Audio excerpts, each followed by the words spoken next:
Bom dia para vocês todos que estão aqui presentes.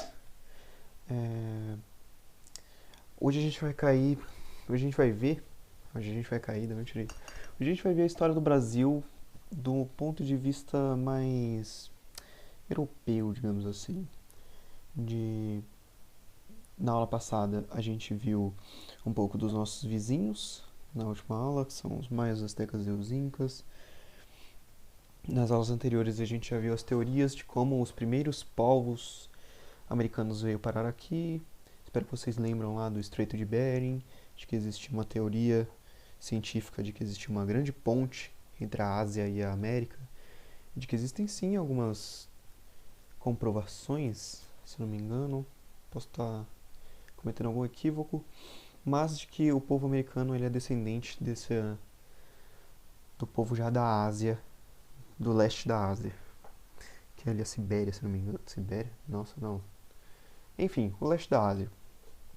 O Estreito de Bering, que é ali perto dos Estados Unidos, do Canadá mais especificamente.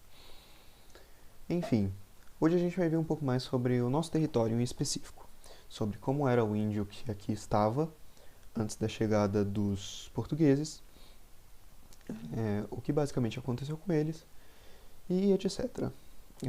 Vocês já sabem como funciona o sistema de presença, então vamos lá, que a gente tem menos tempo do que tinha antigamente. Enfim, a gente estima que mais ou menos 3 milhões de índios estavam distribuídos nesse território aqui que viria a ser o Brasil no, ali para 1500 em diante. E que os índios chegaram aqui mais ou menos há 10 mil anos atrás, aqui diga até 20 mil anos atrás. Então já faz um bom tempo. Eles coexistiram junto com os maias, astecas e incas. E aqui dá pra ver algumas cidades já do nosso dia a dia, né? Como Cuiabá, Goiânia, São Paulo aqui, Rio de Janeiro. E aqui é praticamente um gráfico sobre a disposição dos índios no nosso território. Eu já adianto para vocês que a separação dos índios ela foi bem, a princípio, não científica. Ela foi distribuída só por idiomas, assim. Então, por isso que Tupi-Guarani aparece como uma tribo só, como uma nação só. Sendo que existia a nação Tupi e existia a nação Guarani. Como a primeira divisão foi feita pelos jesuítas, que a gente vai ver já mais pro finalzinho da aula, acabou que eles unificaram essas duas tribos em uma só, porque eles eram muito semelhantes e o idioma que eles falavam também era bem parecido. Então acabou ficando como Tupi-Guarani. É bom saber disso porque a gente imagina que Tupi-Guarani seja a grande massa dos índios aqui no Brasil, mas não. E aqui o gráfico a gente vê que tem Tupi-Guarani, G ou Tapuia, Nuaraqui e Caraíba. Aqui já é depois dos jesuítas, se eu não me engano foi um alemão, a gente vê nos próximos minutos de aula, de que ele fez essa diferença em 4 grandes troncos linguísticos que são esses aqui. Então, o Tupi-Guarani falava um idioma específico para ele, esses outros também tinham as suas características linguísticas. E a partir desses 4 grupos que tiveram outras tribos e nações. Enfim, vamos para o próximo slide. Esse indígena brasileiro, entre aspas, porque o Brasil ia ser só brasileiro quem nascesse nesse território muitos centenas de anos depois, ainda vivia geralmente de caça, pesca, coleta vegetal, de uma agricultura rudimentar, que é bem precária, bem de começo, e do início da cerâmica. Ou seja, o nosso índio brasileiro, ele tinha sim o seu progresso, não estava zerado, mas ele estava bem distante do que a gente viu da galera dos nossos vizinhos, dos maias, os astecas e os incas. Lógico que também os maias, astecas e os incas não eram todos índios assim superiores, digamos assim, mas é que os nossos índios aqui em território brasileiro a gente não conseguiu desenvolver grandes peças de arquitetura.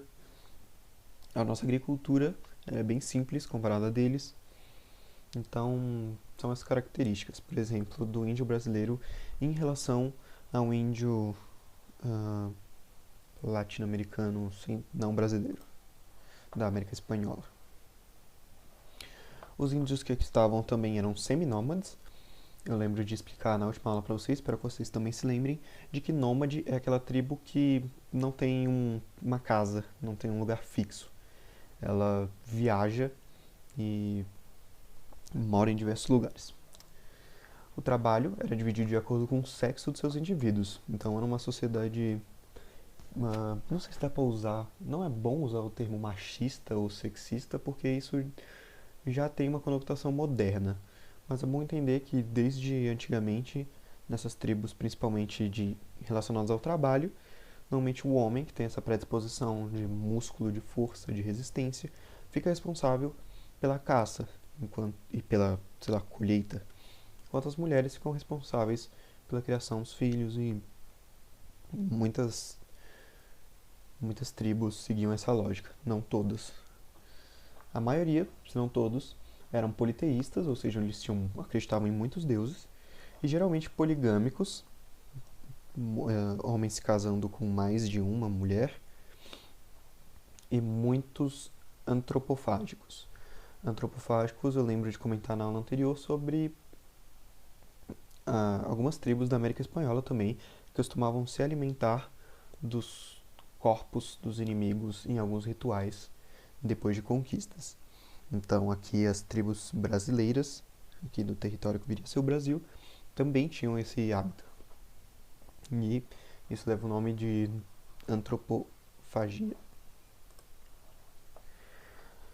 Como eu já disse no comecinho lá, os jesuítas separaram os índios entre tupis, que é o grupo do litoral, chamado de índios de língua geral, e os tapuias, grupos do interior, chamados de índios da língua travada. Então o jeito que os índios falavam foi muito importante para a diferenciação deles para o europeu.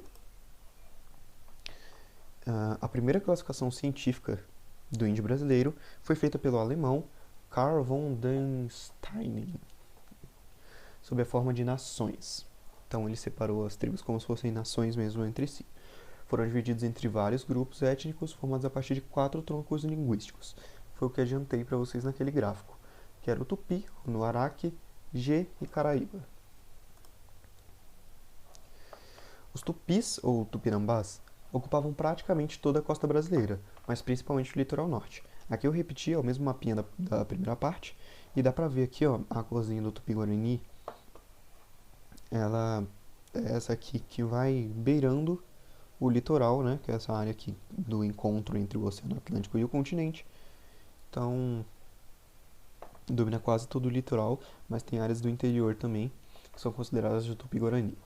Então, tipo, é impossível traçar isso aqui, esses territórios distantes, como uma nação só, mas como eu já disse, acabaram agregando muitas tribos que tinham um idioma semelhante em uma só. E a parte sul do litoral era ocupada pelos guaranis. Então é bom essa parte mais de São Paulo para baixo aqui, chegando até em outros países aqui, como o Uruguai, a Argentina e alguns outros aqui, que fazem fronteira com o país, também tinham influência dessa nação Guarani, que é mais responsável por essa parte sul. Aqui é importante explicar um conceito que eu lembro de ter comentado no final de mercantilismo, que era essa expansão da cultura europeia pelo mundo. Isso a gente chama de eurocentrismo, que a definição é basicamente isso mesmo. As visões culturais políticas da Europa são centrais, são as mais importantes ou são as corretas para o mundo todo. É importante ter esse ponto de vista, esse conceito gravado na cabeça, porque ele é muito importante, principalmente para a gente reconhecer algumas características do jeito que a gente estuda algumas coisas. Por exemplo, a gente começa a estudar a história do Brasil a partir da chegada dos portugueses. Isso em si já é um ponto de vista, é uma resposta eurocêntrica. Ou seja, a nossa história só começa com a chegada do europeu aqui. É como se antes do europeu não existisse planeta pra gente, para os americanos.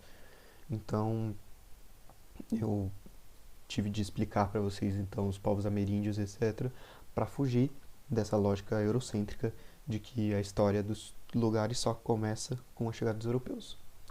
E é muito importante também ter conhecimento disso para combater alguns estereótipos, alguns preconceitos históricos, do tipo, eu imagino que quando eu era na escola eu imaginava de que os europeus eles acabaram dominando os índios por serem superiores, entre aspas, por terem mais acesso a, sei lá, armas de fogo, a navios, navegação mesmo. Então eles estavam, sei lá, um passo à frente no meu imaginário coletivo, no meu imaginário da época lá de estudante da escola, assim como vocês, e de que a dominação foi fácil. E não foi assim. Isso é um modo de vista europeu. Como aqui está escrito, os índios receberam a maioria das tribos, né, receberam com uma resistência. Em alguns casos houve até o conflito armado e comunidades mais abertas aí à chegada dos europeus se aliaram aos portugueses para combater outras tribos. Então os portugueses eles usaram de índios nativo-americanos aqui para combater outros índios nativo-americanos. E é importante ter noção também de que só as doenças que os europeus trouxeram aqui de maneira meio involuntária e que entraram em contato com o corpo indígena que não estava acostumado com aquelas doenças, matou muita, mas muito índio. Infelizmente eu não tenho um número aqui para mostrar para vocês, mas eu lembro de ler um pouquinho do livro que é muito importante sobre a história tanto contemporânea quanto da época, que é o As Veias Abertas da América Latina, do Eduardo Galeano. Não lembro se eu já citei ele aqui, mas eu lembro dele comentar no livro que praticamente 40% dos índios da América do Sul foram mortos só de doenças. Então é bom saber que esse conflito entre índios e europeus ele não foi completamente unilateral, não foi 100% justo, digamos assim. Agora a gente dá um passo para frente e um marco importante desse período já de chegada dos portugueses aqui, de 1500 em diante, foi a Carta de Pero Vaz de Caminha, que foi redigida em 1º de maio de 1500 em Porto Seguro, na Bahia. A carta é o primeiro documento redigido no Brasil e o chute inicial da nossa literatura. A carta, como eu já disse, como está aqui, ela está disponível para leitura na íntegra como domínio público. Então você pode achar a carta do jeito que, mais ou menos do jeito que Pero Vaz de Caminha também escreveu, porque era um português muito diferente. Então tem algumas adaptações feitas por geógrafos ou outros estudiosos, mas o sentido é o mesmo e a ideia é o mesmo. Aqui eu peguei um trechinho da carta que a gente vai dar uma lidinha rápida. Então, abre aspas aqui, do Pero Vaz de Caminha. Os outros dois índios, que o capitão português aqui teve nas naus, que deu o que já disse, nunca mais aqui apareceram, do que tira o ser gente bestial, de pouco saber e por isso tão esquiva. Porém, e com tudo isso, andam muito bem curados e muito limpos. E naquilo me parece, ainda mais, que são como aves ou alimárias monteses, as quais se faz voar melhor pena e melhor cabelo que as mansas, porque os corpos seus são tão limpos, tão gordos e tão formosos que não pode mais ser. Então, eu separei esse trecho em específico da carta. Se eu não me engano, ela está bem no comecinho da parte que ele começa a descrever já a nossa terra aqui, as pessoas, porque ele retrata um pouco desse ponto de vista do europeu naquela época do índio. Então eu queria destacar principalmente para vocês essa parte aqui de que ele supõe de que é gente bestial, ou seja, são bestas, são mais próximos de animais, de pouco saber e por isso tão esquiva. Então isso aqui também é um ponto de vista eurocêntrico sobre as pessoas, já que o europeu veio para cá, sei lá, em roupas, num estilo, numa cultura diferente, e ele julga essa cultura dele ser superior à cultura dos índios, só pelo fato deles, sei lá, serem europeus ou tiverem chegado naquele território novo. E aqui até rola uma certa admiração, não sei se dá pra dizer isso com certeza, sobre a higiene dos índios, mas que isso não é um contraponto ao eurocêntrico, eu acho. Eu considero, interpreto isso aqui mais como uma relação, ainda assim, de, sei lá, de posse, de dono, sabe? É como se ele tivesse encontrado aqui animaizinhos limpinhos e, sei lá, burrinhos pra ele, sabe? Então, esse ponto de vista, sim, é um ponto de vista a ser lido com cuidado pela gente hoje em dia. Aqui, os primeiros 30 anos do descobrimento, entre aspas, porque, novamente, isso é um ponto de vista eurocêntrico, equivale a nada do ponto de vista mais comercial, que eu quis dizer aqui. Então, só vou ler aqui rapidinho para não atropelar nada.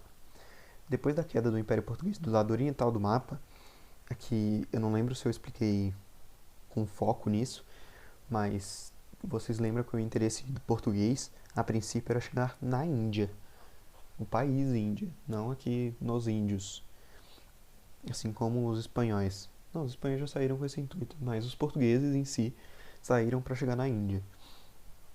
Eles conseguiram, chegaram a dar a meia volta no mundo lá e chegaram a ter um comércio bem ativo na parte oriental do mapa.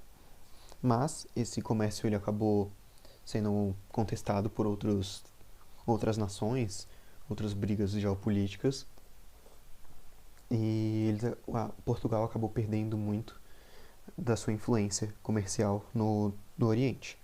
Então, o Brasil, que era um território aqui que só Portugal e Espanha, a princípio, tiveram conhecimento, foi uma alternativa comercial para eles. Então, se eles não conseguiam tirar dinheiro do Oriente, lá do Japão, da Índia, que tirassem do Brasil. E é nesse período que começam os conflitos com os índios e os escravos africanos, simbolizados, por exemplo, pelo ataque dos Tupinambás contra o donatário da Bahia, Francisco Pereira Coutinho. Aqui já dá também para adiantar que donatário é responsável por uma faixa territorial do país. Então, não é como se ele fosse dono, mas é como se fosse, sei lá, um prefeito ou um governador daquele lugar, sabe? Então, um desses governadores tiveram vários, a gente vai ver um pouco mais pra frente. Ele acabou sendo morto por um conflito com os índios.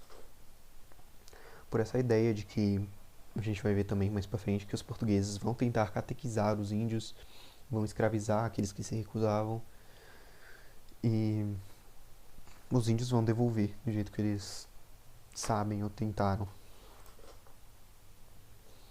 Aqui é uma imagem uma pintura do Vitor Meirelles sobre essa catequização dos índios.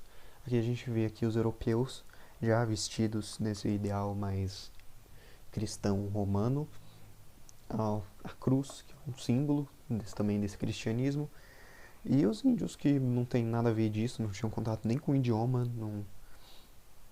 ainda eram muito distantes do conhecimento dessa cultura, sendo aprendidos ou aprendendo a religião. Os portugueses tentavam também a conversão dos índios em cristãos, já que a conversão poderiam lidar de maneira legal com os índios com apoio papal. Como lembro de ter comentado já nesse começo de Grandes Navegações, tinha uma influência sim da religião e se eu não me engano tem um documento sobre Cristóvão Colombo de que ele realmente acreditava de que ele estava fazendo uma missão religiosa às vezes assim, de que era parte do projeto dele de cristão aqui catequizar os índios e em tese levar mais índios para o céu. Ou em contato aqui, ele chega até a dizer que aqui era uma terra sagrada, sabe?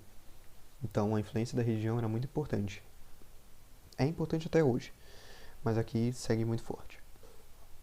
Aqueles que resistiam à cristianização, os índios que se recusavam, eram tratados como escravos sem rodeios. Então os portugueses, eles levaram essa justificativa também assim para seus superiores religiosos de que todos os índios tiveram a oportunidade de toparem ou não essa conversão ao cristianismo. Então aqueles que topassem eles acabavam vivendo em relativa harmonia com os outros portugueses, não era uma relação de igualdade ainda, mas ele não era escravizado, ou seja, ele ainda trabalhava em alguns trabalhos forçados, mas ele não virava propriedade, assim como um índio que se recusava a aderir ao cristianismo.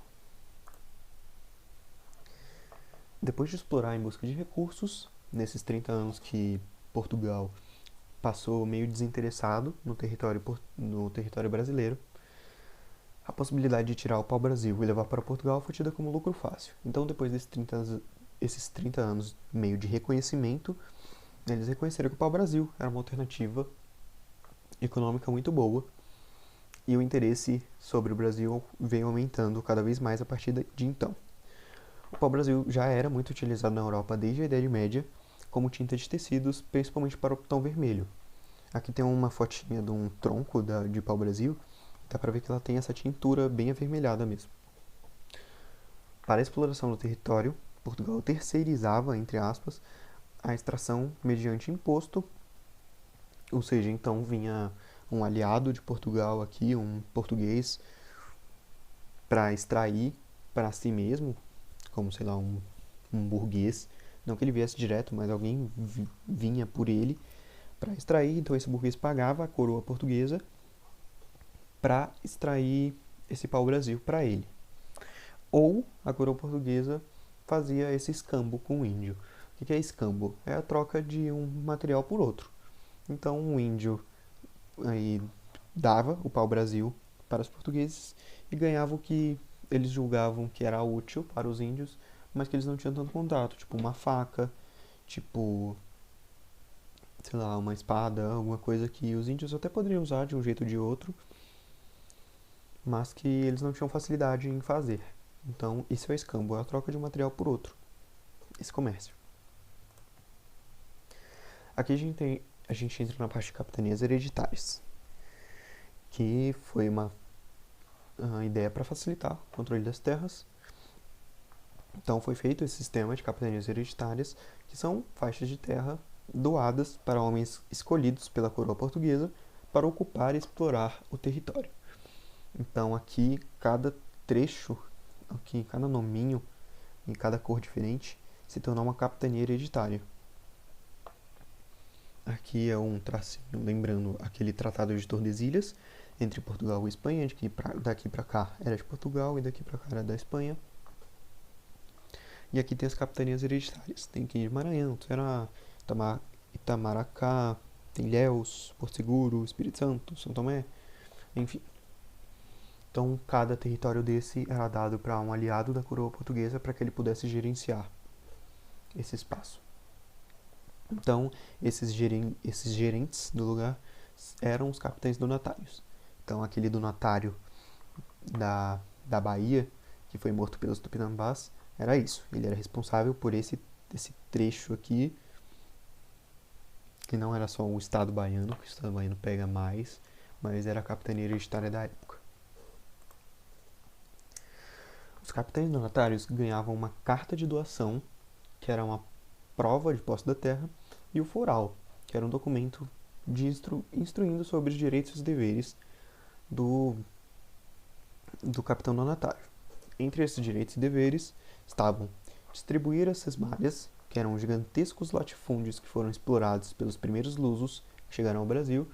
Então, latifúndios são grandes hectares aí de terra, normalmente para cultivo de plantas ou assim de pasto mesmo. São latifúndios, são espaços de terra pelos primeiros lusos, que são portugueses, que chegaram ao Brasil.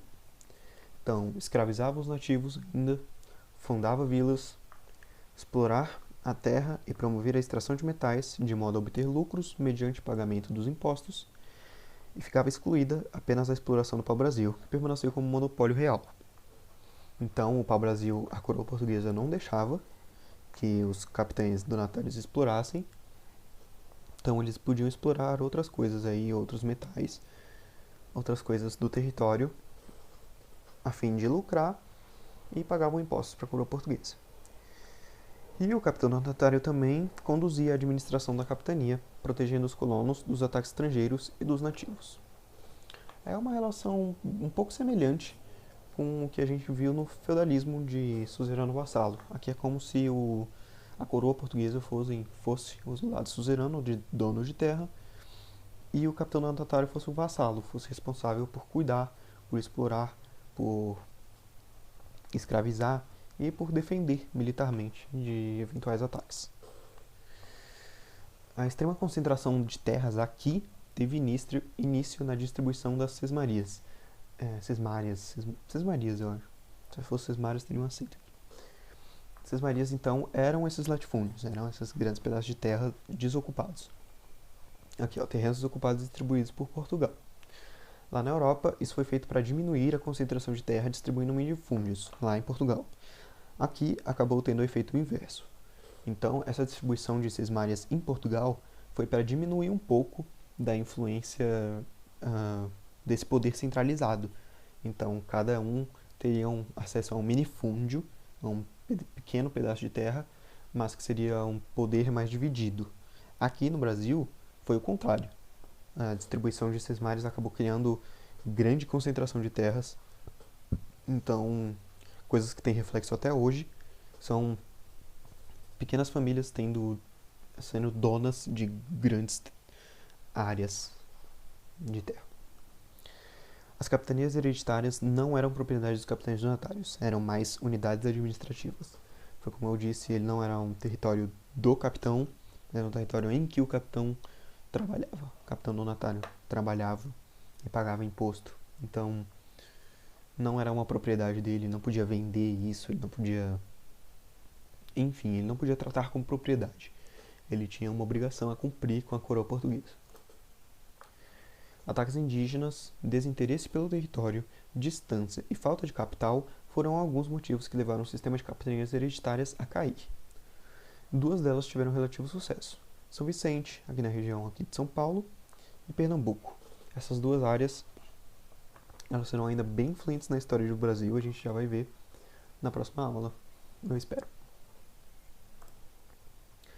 A fragilidade do sistema e as permanentes incursões estrangeiras, como os franceses muito interessados no nosso território, também tinham outras nações, tá? Não era só a França, fizeram a coroa portuguesa a instituir, tem um A a mais aqui, fizeram a coroa portuguesa instituir o governo geral em 1548.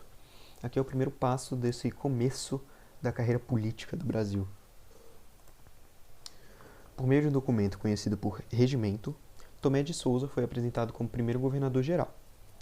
A colônia portuguesa passou então a ser administrada a partir da capitania da Bahia, que após ter sido comprada dos herdeiros do falecido Pereira Coutinho, foi transformada em capitania real.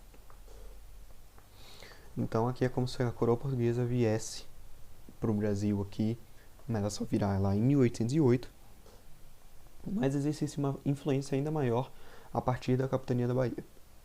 Por essa influência maior da coroa, ficou conhecida como capitania real. Salvador, então, passou a ser o centro da administração, que manteve as capitanias hereditárias e incentivou-as com o objetivo de ocupar todo o território. O próprio Tomé de Souza visitou diversas capitanias para assegurar o apoio da coroa portuguesa no projeto. Então, Portugal tinha bastante interesse em manter esse sistema de capitanias hereditárias durante esse governo geral aqui no Brasil. Aqui a gente já está indo para a última parte da aula. Eu deixei um exercício rapidinho para vocês, que é um exercício que eu tirei da apostila, é um exercício de Enem, que a gente vai tentar responder rapidinho para a gente não comer muito tempo da próxima aula e vocês tiverem um intervalo direitinho. Então vamos lá. Em muitos jornais encontramos charges, quadrinhos e ilustrações inspiradas nos fatos noticiados. Veja um exemplo. Aqui tem uma charge, que é a demarcação de terras indígenas. Ela está um pouco borrada porque eu aumentei para ela preencher melhor o espaço aqui do slide.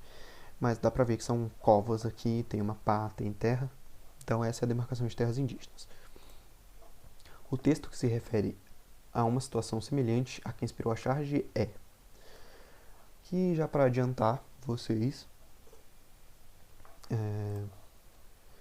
tem essas 4 opções de texto, que é: descansem, o meu loto solitário, na floresta dos homens esquecida, à sombra de uma cruz, e escrevam nela: foi poeta, sonhou e amou na vida. Que é a alternativa A. Alternativa B: essa cova em que estás com palmos medida é a conta menor que tiraste em vida. É de bom tamanho, nem largo nem fundo, é a parte que te cabe deste latifúndio. A C é: medir a medida. Medir é a medida, mede a terra, mede do homem, medo do homem, a lavra, lavra duro campo, muito cerco, vária várzea. E a letra D é: vou contar para vocês um caso que sucedeu na Paraíba do Norte com um homem que se chamava Pedro João Boa Morte, lavrador de Chapadinha. Talvez tenha morte boa, porque vida ele não tinha. Então, eu digo para vocês que a alternativa correta é a letra B, já que ela faz referência a essa ideia do genocídio indígena, de que os índios não tinham acesso à terra, direito à terra, e que eles só teriam quando mortos. Então, a demarcação de terras indígenas são as suas covas, porque em vida eles não têm acesso, eles só vão ter quando mortos. Então, é isso que a letra B diz, basicamente. É a parte que te cabe deste latifúndio, então desse grande pedaço de terra, a parte que cabe aos índios são as covas. Isso ilustra um pouco essa influência bastante negativa e agressiva do povo europeu contra os índios que aqui estavam. E é com isso que a gente acaba essa aula mais rapidinha sobre o nascimento desse país, Brasil, que a gente vive e participa.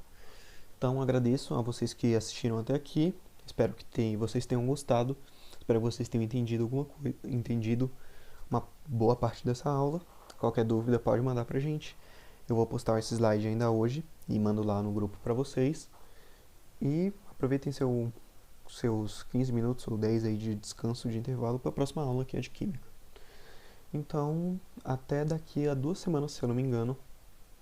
E tchau, tchau.